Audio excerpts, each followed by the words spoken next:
પડકાર.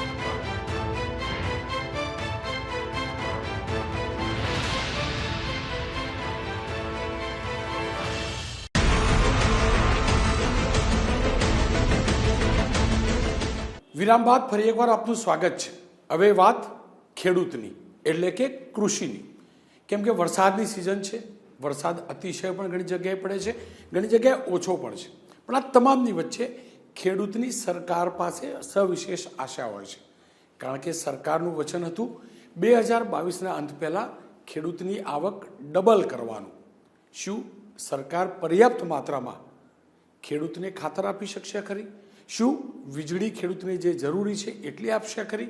શું ખેડૂતને તેના પાકના યોગ્ય ભાવ મળશે ખરા? આ તમામ મુદ્દે વાત કરીશું રાજ્યના કૃષિ મંત્રી રાઘવજીભાઈ પટેલ સાથે. રાઘવજીભાઈ નમસ્કાર, આપનું સ્વાગત છે. જો વરસાદ તો પડી રહ્યો છે, પણ ક્યાંક વધુ પણ પડે છે તો ક્યાંક ઓછો પણ, અથવા ક્યાંક નથી પડી રહ્યો. આ સિઝનને આપ કેવી રીતે જુઓ છો? મારી દ્રષ્ટિએ વરસાદની સિઝનની શરૂઆત ખૂબ સારી થઈ છે. હવામાન ખાતાની આગાહી મુજબ આ વખતે પણ સરેરાશ વરસાદ કરતાં વધુ વરસાદ પડવાનો છે અને અત્યારથી જ વરસાદ સારા પ્રમાણમાં વરસી રહ્યો છે. આ ચોક્કસ કે અમુક વિસ્તાર સુધી હજી વરસાદ પહોંચ્યો નથી, પણ જે અત્યારની આગાહી છે એ મુજબ 5 દિવસ સુધી હજી આ વાતાવરણ ચાલુ રહેવાનું અને રાજ્યના ચારેય ખૂણે અને સમગ્ર રાજ્યમાં પૂરતો વરસાદ પડી રહેશે એવી મને સંપૂર્ણ શ્રદ્ધા છે.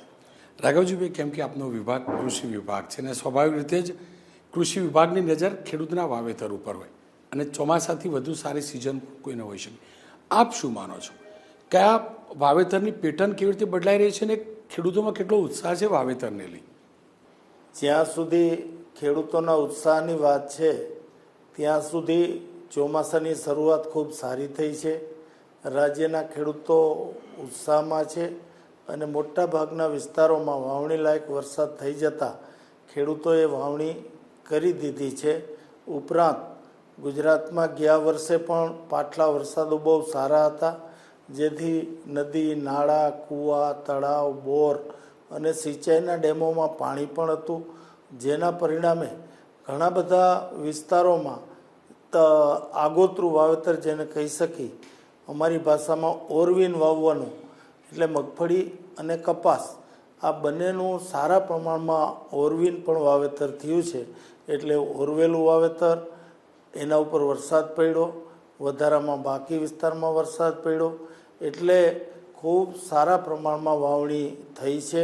અને જ્યાં બાકી છે ને મેં કીધું એમ આ 4-5 દિવસમાં વાવણી લાયક વરસાદ થઈ જવાનો છે. એટલે અત્યારે કોઈ ચિંતાનું કારણ વરસાદની બાબતમાં નથી. તો રાઘવજીભાઈ, ખાતર ઓછી મળવાની બૂમ થતી હોય છે. શું આ વર્ષે ખાતરને લગતું કોઈ આયોજન પ્રોપર, કે ખેડૂતને હેરાન ના થવું પડે? તમારી વાત એક રીતે સાચી છે કે 3 સિઝનની જ્યારે વાવેતર ગુજરાતમાં થતું હોય ત્યારે ખાતરની જરૂરિયાત પૂરા પ્રમાણમાં જોઈએ ખાતર. પણ મને કહેતા આનંદ થાય છે કે કેન્દ્રના રસાયણ ખાતાના મંત્રી મનસુખભાઈ માંડવિયાની સતર્કતાના કારણે આપણને ક્યારેય ખાતરની તંગી પડી નથી. રવિ પાક હોય, ઉનાળુ પાક હોય કે ખરીફ પાક હોય, ખાતરનું આગોતરી અમારી જે ડિમાન્ડ હોય છે એ અમે મૂકી દઈએ છીએ અને એ ડિમાન્ડ પૂરેપૂરી મંજૂર થાય છે.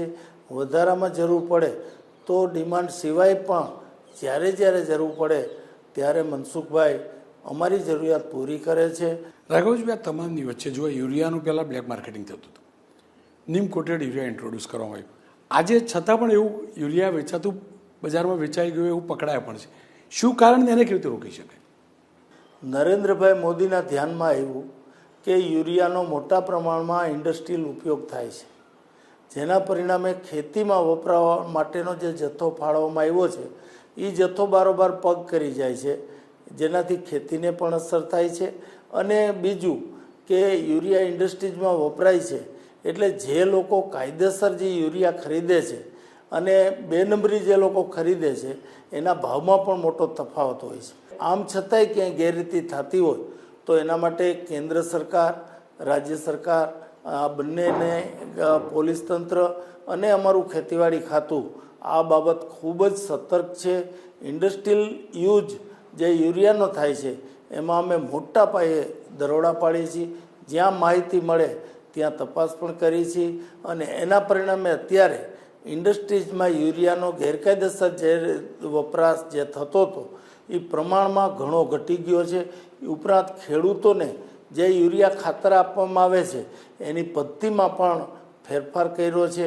મશીનમાં જે ખેડૂત અંગૂઠો આપે એને જ યુરિયા આપવામાં આવે છે અને એના પરિણામે જે બોગસ નામથી બારોબારથી યુરિયા જતું હતું ખેડૂતો પાસેની, એ યુરિયાનો ઇન્ડસ્ટ્રીયલ યુઝ થતો હતો, એ પણ અટકી ગયું છે. આમ છતાંય ક્યાંક ક્યાંક આવા પ્રશ્નો બને છે તો અમે એના ઉપર તાત્કાલિક કાર્યવાહી કરી છે.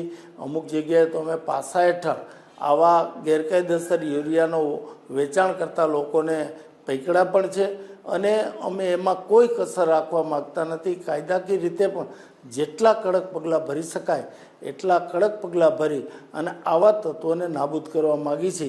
રાઘવજીભાઈ, જુઓ, વરસાદ સારો હોય, ખાતર પણ મળ્યું, બધું થયું, પાણી પણ તમે આપી દીધું, એવું માની પણ લઈએ વરસાદ સારો પડ્યો એટલે, છતાંય જ્યારે કંઈક ના કંઈક ખેડૂતના જીવનમાં સમસ્યા આવતી હોય છે. ખાસ સમસ્યા એને ભાવને લઈને આવતી હોય છે. બધું બરાબર રહ્યું, ઉત્પાદન વધ્યું તો ભાવ નથી મળતા. આ સંજોગોની અંદર ખેડૂતને પ્રોપર ભાવ મળે માટેનું શું આયોજન? જુઓ, પ્રશ્ન તમારો સાચો છે અને ખેડૂતો માટે પાયાનો પ્રશ્ન છે. કોઈ પણ પ્રવૃત્તિ માણસ કરે તો આર્થિક ઉપાર્જન માટે જ કરતો હોય છે. મુખ્ય ધ્યેય એનું આર્થિક ઉપાર્જન, અને એના માટે જો કોઈનું ધ્યાન ગયું હોય તો આ દેશના વડાપ્રધાન નરેન્દ્રભાઈ મોદીનું ગયું છે. કોઈ વડાપ્રધાને ખેડૂત આવક ડબલ કરવાની વાત કરી હોય તો એ માત્ર ને માત્ર નરેન્દ્રભાઈ મોદી છે. અને એના માટે એણે જે પગલાં લીધા છે એની વાત કરું તો પહેલાં તો એને ખેડૂતોને પોષણક્ષમ ભાવો મળે એના માટે સમયસર ટેકાના ભાવો જાહેર કરવાનો નિર્ણય કર્યો. જે સિઝનની શરૂઆત હોય એ સિઝનમાં જે પાકોનું વાવેતર કરવામાં આવવાનું હોય એ પાકોનો ભાવ સિઝનના વાવેતર પહેલાં જાહેર કરી દે છે, જેના પરિણામે ખેડૂતને ખબર પડે કે મારી આ ઉપજનો આ જણસીનો આટલો ભાવ મળવાનો છે અને મારે આ વાવેતર કરવું જોઈએ. બીજું કે ટેકાના ભાવો જે નક્કી કરવાની પદ્ધતિ હતી એ પદ્ધતિમાં એને ધરમૂળથી ફેરફાર કર્યો છે. એણે પડતર કિંમત નક્કી કરવા માટે દરેક રાજ્યોમાં કમિટીઓ હોય છે. હું પણ આ ગુજરાત રાજ્યની કમિટીનો કૃષિ મંત્રી તરીકે અધ્યક્ષ છું ભાવપંચનો. અમને બહુ સ્પષ્ટ સૂચના આપી છે કે પડતર કિંમત થાય એના ઉપર 50% ચડાવી અને ટોટલ જે રકમ થાય એની તમે દરખાસ્ત તૈયાર કરીને અમને મોકલો. કહેવાની વાત એ છે કે ખેડૂતોની ભાવ બાબતની ઝીણામાં ઝીણી બાબતો વિશે જો કોઈને જાણકારી હોય તો નરેન્દ્રભાઈ મોદીને પોતાને જ છે. એટલે કહેવાની વાત એ છે કે ખેડૂતોની આવક વધે એના માટે સમયસર ટેકાના ભાવો જાહેર થાય, ભાવો પોષણક્ષમ હોય અને એ ભાવે ખેડૂતોની વસ્તુઓ સમયસર ખરીદી કરી, પૂરતા પ્રમાણમાં ખરીદી કરી અને ખેડૂતોને આર્થિક રીતે મજબૂત કરવાનું જો કામ કોઈ કરતું હોય તો નરેન્દ્રભાઈ મોદીના નેતૃત્વ હેઠળ ભારતીય જનતા પાર્ટીની કેન્દ્ર અને રાજ્ય સરકારો કરી રહી છે. પણ રાઘવજીભાઈ, જુઓ, ટેકાના ભાવે જે ખરીદતા હશો 20-25%, ટોટલ પ્રોડક્શન તો વધુ થતું હોય છે. 2022માં ડબલ આવક થશે એવું સરકારનું વચન હતું. 22 તો આવી ગયું, અંત પણ આવી જશે. રાઘવભાઈ, તમારી વાત સાચી છે. ટેકાના ભાવ એક જ પરિબળ આવક વધારવા માટે નથી. ઉત્પાદનની પડતર કિંમત ઓછી થાય, ઉત્પાદન ગુણવત્તાવાળું થાય, ઉત્પાદન વધુ થાય, આ બધાય પાસા અને વધારામાં ભાવ, આ બધાય પાસા મળે. વધારામાં ખેડૂતોને ખાતરની, સિંચાઈની પૂરતા પ્રમાણમાં વીજળીની સવલત મળે તો હું માનું છું કે ખેડૂતની આવક ડબલ થાય. અને એ જ આવક ડબલ કરવા માટે નરેન્દ્રભાઈ મોદીના માર્ગદર્શન હેઠળ કેન્દ્ર સરકારે અને રાજ્ય સરકારે પૂરતા પ્રયત્નો કર્યા છે અને જેના પ્રમાણે ગુજરાતનો અને દેશનો ખેડૂત સમૃદ્ધ થયો છે. આવક ડબલ કરવાની જે વાત છે એ અમારો સંકલ્પ છે અને એ સંકલ્પની પૂર્તિ માટે જે જે જરૂરી પગલાં હોય એ પગલાં લેવામાં આવ્યા છે અને એના પરિણામે આવક ખેડૂતોની વધી છે. એટલું ચોક્કસ. ડબલ થઈ છે કે કેમ એ મને પૂરી ખબર નથી, પણ ડબલ કરતાં પણ આવક વધે એ દિશામાં અમે ખેડૂતો માટે પ્રયત્નો કરી રહ્યા છીએ. રાઘવજીભાઈ, જો આપે આવક ડબલવાળી વાતમાં વીજળીની પણ વાત કરી. હવે વીજળીના કેસની અંદર જોકે તમારા સીધી રીતે તમારા વિભાગનો સવાલ નથી, પરંતુ ખુદ ભારતીય કિસાન સંઘ માગણી કરી રહ્યું છે કે વીજળીના સમાન દર હોવા જોઈએ. આ વિષમતા કેમ એને દૂર નથી કરાતી? વીજળીની સમસ્યાનો ડાયરેક્ટ ઉકેલ મારી પાસે ન હોય સ્વાભાવિક છે, પણ ખેડૂતને વીજળી, સિંચાઈ અને જે બીજી રેવન્યુ સહિતની ઘણી બાબતો ખેતીને સ્પર્શે છે. અને ખેડૂતોના જ્યારે અનઓફિશિયલ કહું તો વકીલ તરીકે જ્યારે નરેન્દ્રભાઈના આશીર્વાદથી હું રાજ્યના કૃષિ, પશુપાલન અને ગૌસેવા વિભાગમાં મંત્રી તરીકે કામ કરી રહ્યો છું, ત્યારે ચોક્કસપણે ખેડૂતોનો વીજળીનો પ્રશ્ન જે એને લઈ અને કિસાન સંઘના અમારા જ મિત્રો છે એ આંદોલન કરી રહ્યા છે. એ બાબતે મેં માનનીય મુખ્યમંત્રીશ્રીનું ધ્યાન પણ દોર્યું છે. અમારો જ પરિવાર છે, એની વાતનો સાથે બેસી ચર્ચા કરી અને વ્યાજબી ઉકેલ લાવવા મેં માનનીય મુખ્યમંત્રીશ્રીને વિનંતી કરી છે. રાઘવજીભાઈ, જો છેલ્લા 2-4 વર્ષની અંદર પ્રાકૃતિક ખેતીની બહુ બધી વાતો હતી. ખુદ નરેન્દ્રભાઈ લાલ કિલ્લા ઉપરથી બોલ્યા હતા કે ક્યાં સુધી જમીનને આવી રીતે ચૂસે રાખીશું ને આપણે રસાયણવાળી ખેતી કરીશું. પણ તમને લાગે છે કે ટેકનિકલી એ શક્ય છે? અને બીજું, ખરેખર સરકાર સિન્સિયરલી પ્રયાસ કરે છે કે માત્ર પ્રચાર પ્રસાર જ થઈ રહ્યો? નરેન્દ્રભાઈએ પ્રાકૃતિક ખેતીનો વિષય મૂક્યો છે અને આપ જાણો છો કે નામદાર રાજ્યપાલ શ્રી પણ એની પાછળ દિનરાત મહેનત કરે છે. આપણા ગુજરાતના અમિતભાઈ શાહ કે જ્યારે જે ગૃહ અને સહકાર ખાતું કેન્દ્રમાં સંભાળી રહ્યા છે, એ પણ એના માટે પૂરી મહેનત કરે છે. વધારામાં અમારા મુખ્યમંત્રી પણ આ દિશામાં ખૂબ જ પ્રયત્નો કરી રહ્યા છે. ત્યારે હું એટલું તો ચોક્કસ કહીશ કે પ્રાકૃતિક ખેતીથી એક તો ઘણા બધા ફાયદા છે. જમીનની ફળદ્રુપતા રાસાયણિક ખાતરના કારણે ઘટી ગઈ છે, એટલે જમીનની ફળદ્રુપતા ખાતર વગરની જે ખેતી છે, દવા વગરની જે ખેતી છે અને ગાયના છાણ અને મૂત્રથી થતી આ ખેતી છે, એટલે કુદરતી રીતે એનાથી જમીનની ફળદ્રુપતા વધે છે, પાણી ઓછું જોઈએ છે, ઉત્પાદન વધે છે, ગુણવત્તાવાળું ઉત્પાદન થાય છે. વળી આરોગ્યને લગતો તો બહુ મોટો ફાયદો થાય છે. લોકોને જે જંતુનાશક દવા અને ખાતરના વપરાશથી ઉત્પન્ન થતા અનાજના કારણે, શાકભાજી અને ફળોના કારણે ઘણા બધા રોગો થાય છે. બીપી હોય, ડાયાબિટીસ હોય, કેન્સર હોય અને બીજા અનેક લીવર સંબંધી રોગો છે. આ બધા રોગો ઉપર પણ કંટ્રોલ આવશે, એટલે માણસના આરોગ્યને પણ ફાયદો થવાનો, ખેડૂતોની આવક પણ વધશે. એટલા માટે કે આ ખેતીમાં બહુ ખર્ચ થતો નથી. પડતર કિંમત લગભગ 0 જેટલી છે, કારણ કે એક ગાયથી 30 એકર જમીનમાં આ ખેતી શક્ય બને છે. એટલે પડતર કિંમત પણ ખેડૂતની આ જે જણસીઓની ઓછી થશે, એના પરિણામે ખેડૂતની આવક ડબલ કરતાં પણ વધશે. જે ઓર્ગેનિક કૃષિ યુનિવર્સિટી હતી એની સાથે અમે પ્રાકૃતિક અને ઓર્ગેનિક એ વિષય પણ જોડી દીધો છે, જેથી આ વિષયમાં આ પ્રાકૃતિક ખેતીનું શિક્ષણ, સંશોધન, તાલીમ અને વિસ્તરણ એની પ્રવૃત્તિ પણ વેગવંતી બને. ઉપરાંત અમે પ્રાકૃતિક ખેતી વિકાસ બોર્ડની પણ રચના કરી છે. એના માટે 100 કરોડ રૂપિયા જેટલું ભંડોળ પણ ફાળવ્યું છે અને આ બોર્ડ દ્વારા રાજ્યમાં પ્રાકૃતિક ખેતીનો વ્યાપ વધે એના માટે પ્રસાર અને પ્રચારનું કામ બહુ મોટા પ્રમાણમાં થઈ રહ્યું છે.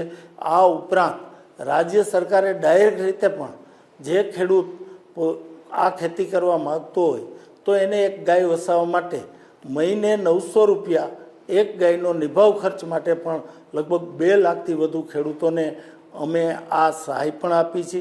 આજે રાજ્યમાં 2 લાખથી વધુ ખેડૂતો આ પ્રાકૃતિક ખેતી કરી રહ્યા છે અને એનો વ્યાપ વધે એના માટે રાજ્ય સરકાર તમામ રીતે આવા ખેડૂતોને મદદ અને માર્ગદર્શન આપી રહી છે.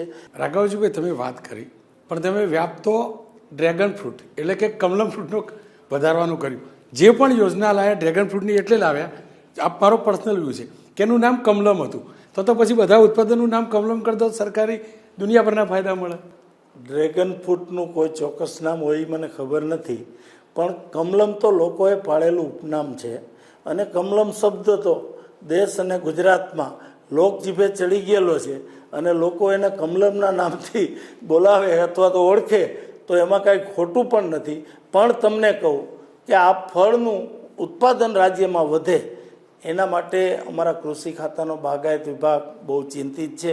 અમે એના માટે યોજના પણ કરી છે. કોઈ પણ ખેડૂત રાજ્યમાં 1 હેક્ટર જેટલા વિસ્તારમાં કમલમની ખેતી કરવા માગતો હોય તો એને 3 લાખ રૂપિયા સુધી અમે એને સહાય આપી છે. આદિજાતિનો કોઈ ખેડૂત, આદિજાતિ અને દલિત સમાજનો એટલે કે એસસી જ્ઞાતિના કોઈ ખેડૂત હોય એને અમે 4.5 લાખ રૂપિયા સુધીની 1 હેક્ટરે સહાય આપી અને આ ખેતી વધુ ખેડૂતો કરતા થાય, વધુમાં વધુ કમલમનું ઉત્પાદન થાય, ડ્રેગન ફ્રૂટનું, એ દિશામાં સરકાર પૂરતા પ્રયત્નો કરી રહી છે. રાઘવજીભાઈ, બીજો એક સવાલ ખાસ જોવા મળ્યો છે કે ખેડૂત મજૂરી કરીને થાકે, પણ ખેડૂત કમાય એના કરતાં વેપારી વધુ કમાય, વચોટિયા વધુ કમાય. શું માર્કેટ વ્યવસ્થા કંઈક અલગ રીતે ન કરી શકાય? કેમ પ્રયાસ નથી થતો? ખેડૂત દંડાય છે. હું સ્વાભાવિક રીતે સમજું છું કે ખેડૂત માલ ઉત્પન્ન કરે ત્યારે એનો જે ભાવ હોય એના પછી 3 મહિના પછી જાઓ ત્યારે એનો ભાવ ડબલ થઈ જાય છે. ખેડૂતની તો મજબૂરી હોય છે, ઉત્પાદિત માલ વેચવો પડે, એને બીજું વાવેતર કરવાનું હોય, બીજી સગવડો હોય, દેણા ચૂકવવાના હોય, એટલે એ માલ વેચી નાખે છે મજબૂરીથી. પછી જે વેપારીઓ છે એ માલનો ડબલ ભાવ લે છે. એટલે આ જે પદ્ધતિ છે આજની નથી, વર્ષોથી છે. પણ ભારતીય જનતા પાર્ટીના જે કૃષિ મંત્રી કેન્દ્રના હોય કે રાજ્યના હોય કે અમારા નેતા હોય એમાં પૂરી એની મક્કમતા છે કે ખેડૂતને ઉત્પાદિત ચીજના પૂરા ભાવ મળવા જોઈએ, એમાંથી વચોટિયા નાબૂદ થવા જોઈએ. એટલે આ પદ્ધતિને દૂર કરવા માટે અથવા તો આમાં સુધારો લાવવા માટે અમે ધીરે ધીરે કાર્ય કરી રહ્યા છીએ અને એનું પરિણામ પણ તમને દેખાવા મળે છે. બાકી તો મેં કીધું હું જન્મે ખેડૂત છું, હું હમણાં થયો તે દૂનું આ જ હાલે છે અને હજી કેટલા વર્ષે દૂર થશે ઈશ્વર જાણે. પણ તમારી વાત સાચી છે, ખેડૂતને આ બાબતમાં ન્યાય મળવો જોઈએ. ખેડૂતને હું તો એમ કહું છું કે ભાવ નક્કી કરવાનો અધિકાર પણ ખેડૂતને હોવો જોઈએ. કારણ કે બીજી વસ્તુમાં, ઉત્પાદનોમાં જે તે ઉત્પાદકો ભાવ નક્કી કરે છે, કારણ કે એને કેટલા રૂપિયામાં પડતર થયું એના ઉપર એનો નફો, એનો રોકાણ, આ તે અંધું ગણી અને એ લોકો ભાવ નક્કી કરતા હોય છે. એવો જ જો અધિકાર ધીરે ધીરે ખેડૂતોને મળશે અથવા તો એવી પરિસ્થિતિનું નિર્માણ થશે ત્યારે હું માનું છું કે ખેડૂતને એના ઉત્પાદનના પૂરા વળતર ભાવ મળશે. પણ ભારતીય જનતા પાર્ટીની સરકારો આ બાબતમાં સજાગ છે, આ બાબતની પરિસ્થિતિની પૂરેપૂરી જાણકારી છે અને આ બાબતમાં ખેડૂતોને ઉપયોગી થવા માટે પૂરા પ્રયત્નો કરી રહી છે. એક અંતિમ સવાલ રાઘવજીભાઈ, આપ ખેડૂત હોવાની સાથે સાથે સહકારી નેતા પણ છો, એપીએમસી સાથે પણ જોડાયેલા છો. આપ જાણો છો કે ગુજરાતની અનેક એપીએમસીની આર્થિક હાલત ખરાબ છે, બંધ થવાની કગાર ઉપર છે, પગાર પણ નથી ચૂકવી શકતા. શું કરી શકાય જેના કારણે આપણું એપીએમસી જે છે એ ધમધમતું થઈ શકે? ગુજરાતમાં વર્ષોથી સહકારી પ્રવૃત્તિ ફૂલી ફાલી છે. સહકારી ક્ષેત્રે ગુજરાત મોડલ સ્ટેટ છે અને એમાં એપીએમસીનો જે વાત આપ કરો છો એ વાત સાચી છે. કારણ કે ગુજરાતમાં લગભગ 244 જેટલી એપીએમસીઓ આવેલી છે દરેક તાલુકામાં, કે ક્યાંક તો તાલુકામાં 2-2થી પણ વધુ એપીએમસીઓ છે અને એને ખૂબ સારો વિકાસ કર્યો છે. ખેડૂતોને રોકડા પૈસા મળે, ખરો તોલ થાય અને પૂરો ભાવ મળે, એ દિશામાં એપીએમસીનું મહત્ત્વનું યોગદાન છે. એના ડેવલપમેન્ટ કે એના વિકાસ અને વહીવટ આડેના જે કંઈ નાના મોટા પ્રશ્નો છે એના માટે મેં કૃષિ મંત્રી તરીકે, કારણ કે સહકાર ખાતું મારી પાસે નથી, એપીએમસી સહકારના ક્ષેત્રમાં આવે, પણ એના માટે મેં માનનીય મુખ્યમંત્રી શ્રી, કેન્દ્રના સહકાર ખાતાના મંત્રી માનનીય શ્રી અમિતભાઈ શાહ, આ બધાનું અને અમારા પાર્ટીના પ્રમુખ શ્રી પાટીલ સાહેબ, આ બધાનું મેં ધ્યાન પણ દોર્યું છે અને બધાએ મને આશ્વાસન આપ્યું છે કે આપણે એપીએમસીના વિકાસ આડે, એની આવક આડે જે પરિબળો છે અથવા તો જે નિયંત્રણો છે એના માટે આપણે ચોક્કસપણે વિચારણા કરી અને આ એપીએમસીની પ્રવૃત્તિ ગુજરાતમાં હજી વધુ વિકસે એ દિશામાં આપણે પગલાં લેશું. એટલે આ બાબત હું આશાવાન છું. વહેલી તકે આના કાંઈક ઉકેલ પણ આવશે અને પરિણામે એપીએમસીનો વિકાસ તેજ ગતિથી આગળ વધશે એવું મારું સ્પષ્ટપણે માનવું છે. રાઘવજીભાઈ, અંતિમ સવાલ, કેમ કે આ ચૂંટણીનું વર્ષ છે અને સ્વાભાવિક જ ખેડૂત મોટો વર્ગ પણ છે. આપ શું માનો છો, ખેડૂત સરકારથી આક્રોશિત છે કે સરકારથી ખુશ છે અને ખેડૂતનું વલણ શું ઈચ્છી રહ્યા તમે ચૂંટણીમાં, શું જોઈ રહ્યા છો? જુઓ, હું ઘણા ઠેકાણે જાઉં છું ત્યાં સીધો ખેડૂતોને મળું છું, સીધો ખેડૂતોને એના પ્રશ્નો પણ કરું છું, અને વર્ષોથી ખેડૂત ખેતી અને ગામડાની પ્રવૃત્તિ સાથે સંકળાયેલો હોવાના કારણે ખેડૂતો સાથેનો મારો કાયમી સીધો સંપર્ક છે. અને આ સંપર્ક, સંબંધ અને એની સાથેના વ્યવહારના કારણે ખેડૂતો પણ મને એના દિલની વાત કરે છે. અત્યારની જે સ્થિતિ છે આજની તારીખે, રાજ્યના ખેડૂતો ભારતીય જનતા પાર્ટીની રાજ્ય સરકાર હોય, કેન્દ્ર સરકાર હોય, અમારા નેતા નરેન્દ્રભાઈ મોદી હોય, આ બધાની કામગીરીથી પૂરા સંતુષ્ટ છે. અને હું માનું છું કે એનું પરિણામ પણ તમને 2022ની વિધાનસભાની ચૂંટણીમાં જોવા મળશે. અમારા પાર્ટીના પ્રમુખનો જે સંકલ્પ છે એ તો તમે જાણો છો, 182 કમળ નરેન્દ્રભાઈને ભેટ આપવા છે. એ સંકલ્પ પરિપૂર્ણ કરવા માટે રાજ્યના ખેડૂતો પૂરો સહકાર આપશે એવો મને પૂરો વિશ્વાસ છે.